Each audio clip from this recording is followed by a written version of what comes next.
काली देवरानी और गोरी जिठानी का ससुराल। सुधा, ओ सुधा, अरे कहाँ पर है तू? क्या तुझे घर में कोई काम दिखाई नहीं देता है? देख जरा कितनी धूल मिट्टी जम रही है चारों तरफ। सुधा गायत्री की आवाज सुनते ही गायत्री के पास आती है और कहती है, जेठानी जी दरअसल मैंने सारी साफ सफाई अच्छे से की थी, लेकिन आप जानती ही हो बाहर कितनी धूल मिट्टी उड़ रही है, जिसके कारण घर के अंदर इतनी धूल मिट्टी आ गई। गायत्री सुधा के बाल पकड़ लेती है और कहती है, काम ना करने के तेरे पास तो बहाने होते हैं। जब देखो कोई ना कोई बहाना तेरे पास तैयार ही रहता है। जल्दी से पूरे घर की साफ सफाई कर दे, नहीं तो मुझसे बुरा कोई नहीं होगा। तू तो जानती ही है कल हमारे यहाँ होली मनाई जाएगी। अगर मेहमानों को इतनी गंदगी नजर आएगी तो हमारे बारे में क्या सोचेंगे? सुधा दर्द में करहा रही होती है। जेठानी जी छोड़ दीजिए मुझे, मेरे बाल छोड़ दीजिए, मुझे सर में दर्द हो रहा है जेठानी जी। गायत्री सुधा के बाल छोड़ देती है, जिसके बाद वो वहाँ से चली जाती है। बेचारी सुधा होते हुए घर की सफाई दोबारा से करती है। जब से मैं इस घर में आई हूँ तब से ही मेरे साथ अत्याचार और भेदभाव हो रहा है। मेरी सास मेरी जेठानी को इतना प्यार करती है, लेकिन मुझे जरा भी कुछ नहीं समझती। ऊपर से मेरे इस काले रंग और मेरी गरीबी के चलते मुझे कुछ नहीं समझा जाता। अपने मन में ये सब सोच ही रही थी सुधा कि तभी उसकी ननद शिपाली वहां से आ रही होती है। तभी अचानक से उसके हाथ से खाने की थाली गिर जाती है और पूरे फर्श पर चारों तरफ खाना बिखर जाता है। ओहो, ये क्या, मुझसे तो सारा खाना बिखर गया। तभी शेफाली की नजर सुधा के ऊपर पड़ती है। अरे ये नौकरानी यहाँ पर काम कर तो रही है, अपने आप साफ कर देगी, मैं यहाँ से चली जाती हूँ। शेफाली ऐसा सोचकर वहां से जा रही होती है। तभी सुधा उसे टोकती है। शेफाली कहाँ जा रही हो तुम? तुमने खाने की थाली ऐसे ही गिरा दी, जरा इसे साफ तो करती जाओ, मैंने अभी ही दूसरी बार सफाई की है। ये सुनते ही शेफाली को गुस्सा आता है। ओहो, तुम्हारी जरूरत कैसे हुई मुझे जाते हुए रोकने की? जब तुम यहाँ सफाई कर रही हो तो इसे भी साफ कर देना। अगर इसे साफ कर दोगी तो घिस नहीं जाओगी। लेकिन मैं तो, हाँ बस करो, मैं तुम्हारे मुंह से एक शब्द भी नहीं सुनना चाहती। पहली बात तो तुम जानती हो कि तुम्हारी इस घर में क्या हैसियत है, उसके बाद भी तुम मुझसे मुंह जोड़ी कर रही हो। अगर तुम्हारी शिकायत मैंने माँ से लगा दी तो तुम्हारी खैर नहीं। अपनी सास का नाम सुनते ही सुधा शांत हो जाती है और शेफाली से कहती है, नहीं नहीं शेफाली, ऐसा मत करो, मैं तुम्हारे हाथ जोड़ती हूँ। अगर तुमने ऐसा किया तो माँ जी मुझे बिल्कुल भी नहीं छोड़ेंगी। शेफाली ये कहीं अपने मन में सोचती है, आ गई ना लाइन पर, इसको लाइन पर लाने में तो सिर्फ 2 मिनट लगते हैं। जाओ शेफाली, तुम जाओ यहाँ से, मैं सारा साफ कर दूंगी खाना, और तुम्हारे लिए तुम्हारे कमरे में खाना भी ले आऊंगी। सुधा के कहने पर शेफाली वहां से चली जाती है, जिसके बाद सुधा घर की साफ सफाई के साथ साथ दोबारा से गिरे हुए खाने को अच्छे से साफ कर देती है। जिसके बाद वह शेफाली के लिए खाना उसके कमरे में ले जाती है कि तभी उसको आवाज आती है, सुधा, ओ सुधा, अरे कहाँ पर है तू?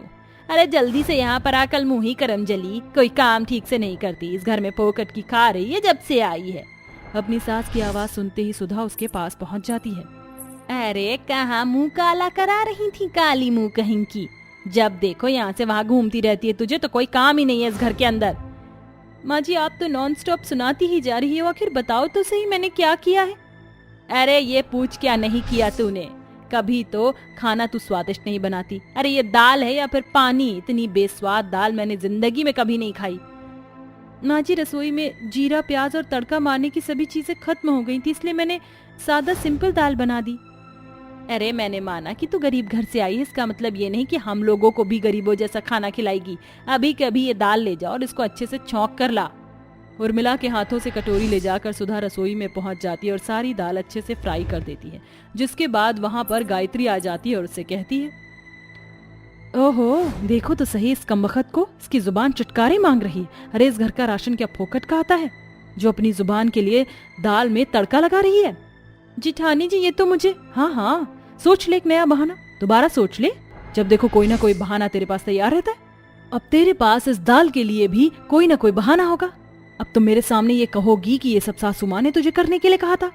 जेठानी जी मैं कोई बहाना नहीं बना रही हूँ, लेकिन ये बात सच है कि सासू माँ ने मुझे ये काम करने के लिए दिया था। फिर से एक और झूठ, अरे झूठ के ऊपर झूठ बोलती जाती हो तुम। चली जाओ यहाँ से और दोबारा रसोई में मत आ जाना, नहीं तो मुझसे बुरा कोई नहीं होगा। गायत्री सुधा को रसोई से भगा देती है, जिसके बाद सुधा बेचारी रोती रोती अपने कमरे में पहुंच जाती है। कमरे में पहुंचते ही वो अपने पति विक्रम की तस्वीर उठाकर उसे सीने से लगा लेती है और रोने लगती है। जी आप तो चले गए, लेकिन आपके पूरे परिवार ने मेरा जीना हराम कर रखा है। काश आप विदेश मुझे भी अपने साथ ले जाते तो मेरे साथ इतना अत्याचार नहीं होता। अब पता नहीं आप कब लौट कर आओगे। सुधा विक्रम की तस्वीर उठाकर रो रही होती है। तभी रोते रोते उसे नींद आ जाती है। शाम होते होते उसे बहुत तेज बुखार भी आ जाता है। तभी उसे उसकी सास और गायत्री की आवाज आती है। अरे बड़ी बहू, तूने ही इसके ऊपर इतनी ढील छोड़ी है, वरना ये काली कलूटी अभी तक सो रही होती। हाँ माँ जी, आप ये कैसी बातें कर रही हो? भला मैं क्यों उसे ढील दूंगी? इसको आने दो। अब इसका मार मार कर मैंने भूतना बना दिया ना, तो मेरा नाम भी गायत्री नहीं। बेचारी सुधा बुखार में तड़पते हुए अपनी सास और जेठानी के पास पहुंच जाती है, जिसके बाद उसकी गोरी जेठानी उसे देखते ही विल्टर से मारना शुरू कर देती है। छोड़ दो जेठानी जी, मुझे छोड़ दो। आखिर मुझे क्यों मार रही हो? शाम के 8 बज गए हैं और तुझे अब नीचे आने की फुर्सत मिली है? अरे ज्यादा ही हवा में पर निकल रहे हैं तेरे। आज तेरे इन परों को मैंने काट ना दिया ना, तो मेरा नाम गायत्री नहीं। जेठानी जी, मुझे बहुत जोरों से बुखार हो रहा था, जिस कारण मेरी आंख न खुल पाई। मुझे माफ कर दीजिए, मुझे छोड़ दीजिए, मुझे दर्द हो रहा है। जब से ये काली सियापन इस घर में आई है, तब से ही सब कुछ उल्टा सीधा हो रहा है।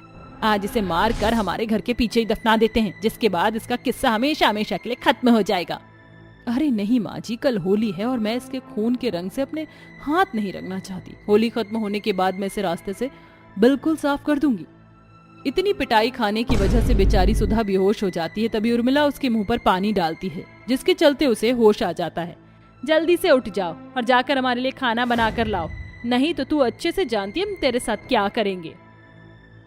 बेचारी सुधा अपनी सास और जेठानी के अत्याचारों को सहन करती हुई रसोई में जाती है और सबके लिए खाना बनाती है, जिसके बाद सभी लोग खाना खाकर अपने कमरे में सोने चले जाते हैं। लेकिन बेचारी सुधा के लिए खाने का एक दाना तक नहीं बचता और वह बुखार में तड़पती हुई अपने कमरे में सो जाती है।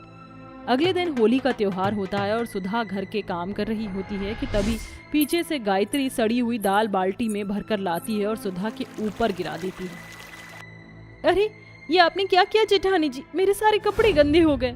बुरा न मानो, होली है। अब तू जैसी निकम्मी के ऊपर महंगे महंगे गुलाल तो खर्च नहीं कर सकती, इसलिए तेरी औकात के अनुसार ये सड़ी हुई दाल से ही तेरे साथ होली खेलना सही होगा। गायत्री ऐसा कहकर सुधा की बेबसी और उसकी हालत के ऊपर हंस रही होती है। तभी वहां उर्मिला भी आ जाती है और इस सारे के मजे लेने लगती है। लेकिन तभी विक्रम उसी समय आ जाता है और अपनी पत्नी की हालत और दुर्दशा देखकर हैरान रह जाता है। ये सब यहाँ क्या चल रहा है? ये सब मैं अपनी आंखों से क्या देख रहा हूँ? माँ भाभी, आप दोनों ये मेरी पत्नी के साथ क्या कर रही हो? गायत्री और उर्मिला इससे पहले विक्रम को भड़काती सुधा फौरन अपने पति के गले लगकर उसे अपने साथ हुए सारे अत्याचारों के बारे में बता देती है, जिसे सुनकर विक्रम को बहुत गुस्सा आता है। मेरी पत्नी के साथ आपने इतना बुरा व्यवहार किया, इसकी सजा आपको जरूर मिलेगी। जिस प्रॉपर्टी के नीचे आप रह रही हो वो सब मेरे नाम है। आज से मैं आपको इस प्रॉपर्टी से बेदखल करता हूँ।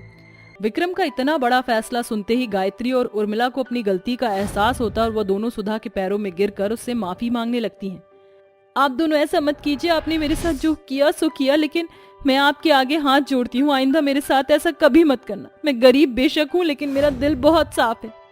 सुधा के कहने पर विक्रम भी अपनी भाभी और अपनी माँ को माफ कर देता है, जिसके बाद विक्रम के चलते सुधा को वापस अपना हक मिल जाता है और अब वह अपने ससुराल वालों के साथ खुशी खुशी रहने लगती है।